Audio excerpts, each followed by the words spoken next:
Hi everyone and welcome to this week's Monday Memo. And today I'd like to share with you something that happens quite regularly is, we get one of our listeners write into us asking a question, and the message we got this week was quite interesting because I think it applies to a lot of people going through it in our profession, in our community. And it starts with saying not long back that they'd read an article from Ryan Holiday where he talked about dead time or lifetime. And I have to say Ryan Holiday would be one of my more favourite writers. He also wrote a very good book that's been recommended on the show called Ego is the Enemy. And I might have mentioned one or two things from that on previous Monday Memos. But this idea of dead time or lifetime is actually a fairly old idea, which draws inspiration from the French political protesters who had the slogan Vive son temps mort, literally to live without dead time. This particular listener, their role was made redundant due to a downsizing exercise in their last organisation, and they had a question of themselves: is this going to be their lifetime or their dead time? So they decided to answer this with their actions. So, again, a lot of our listeners, they're chartered accountant with over a decade worth of experience in elements of finance transformation, automation, process improvement, shared services, controllership. And I think there's an appreciation amongst us that things aren't going to solve themselves anytime soon. It could take a while to get back to normal. And the reason why they reached out was to get some perspectives on what should a finance professional and accountant do at present to stay future relevant. And, they bounce around some ideas that they're thinking of, what should be the potential sources of upgrading their knowledge, groups, related trainings, books, publications, what ones could I recommend, digital concepts. They've done a few projects on RPA. Should they now focus on AI or machine learning or blockchain for finance? And from a process improvement perspective, should they be focusing on Six Sigma, Lean, or learning Agile or Kanban methods for large-scale finance transformation projects? And it's a bit sad because this person's they've worked on large-scale finance transformation projects. They've helped with cost reduction. They've done a lot with project management, but perhaps might not have used some of these tools now. They're now questioning, should I be using them? So there's a lot there, and I'd be curious, actually, listening to this sort of message, how would you have helped this person answer their questions? So look, I decided to first give it a go. And my first point back is, I really appreciate the questions, not just from this listener, but any listeners that write into us. And generally when they do, they're not the only one asking the question. So that's the first point. There's many in our community that have been impacted adversely with COVID-19 and being laid off at the moment. And it's a shame, because as finance professionals, we have fantastic skills to offer our organizations. But thankfully, a lot of our guest mentors on the show have given us some pointers on how we could perhaps move through these scenarios. And I was really delighted that this audience member who wrote in recognized that it was the role that was made redundant and not them personally. And again, it's because we have so much value to offer organizations as finance professionals.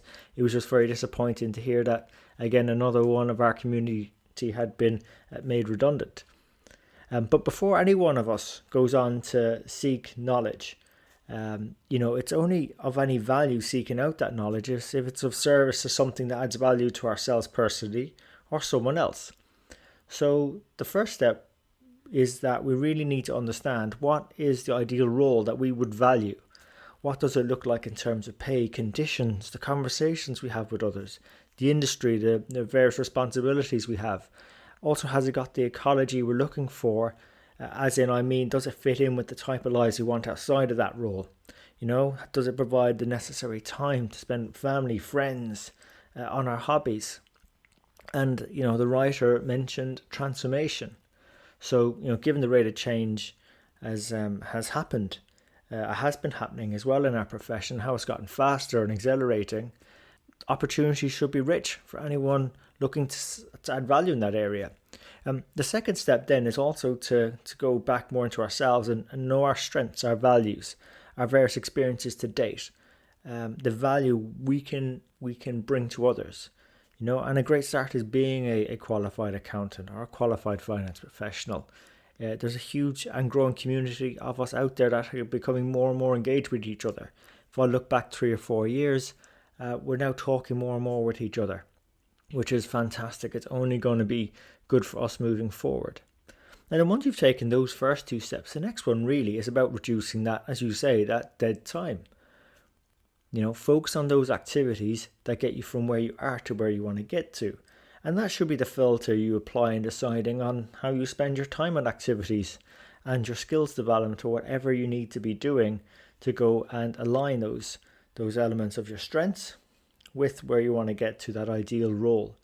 So again, if we're looking and thinking of transformation, what areas of transformation do stakeholders currently value?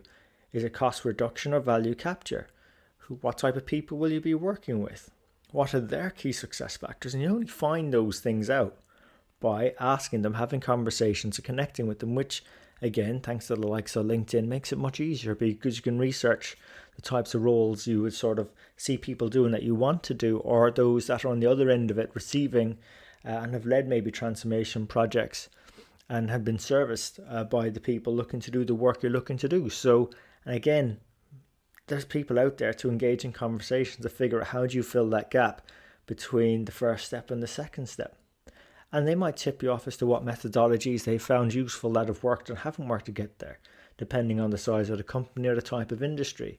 You mentioned Lean Six Sigma. I found that a great structure. It definitely has my stamp of approval, but it has someone else's. Doesn't matter if you're more of a green belt level as opposed to a black belt level.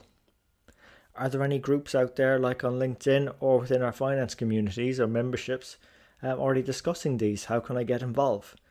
Does the transformation need to be revolutionary or evolutionary? Which one do you want to become known for? Or do you want to do both? A lot of great questions in there. And when you start building that network around you and develop those connections, for instance, no joke, this last week I was sent 2 fantastic articles that I commented on. I'm not as involved on LinkedIn as I used to be, so I really appreciate when people send me articles to go read.